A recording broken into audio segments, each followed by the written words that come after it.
Hello kids, I hope you are doing well. In this video, we will learn about land transport.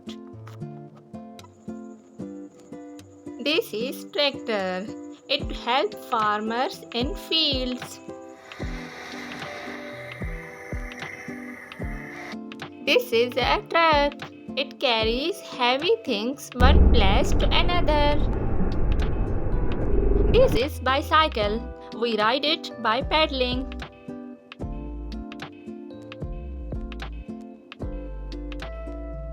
This is a car.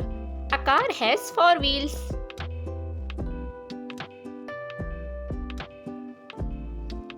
This is an ambulance.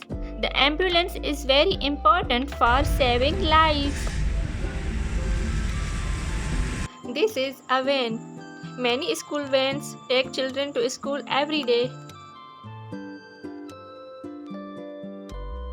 This is a train. A train is a long vehicle that runs on railway track.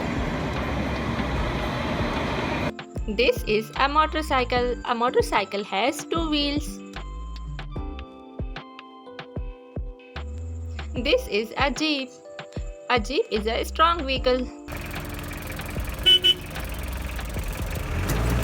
This is a rickshaw.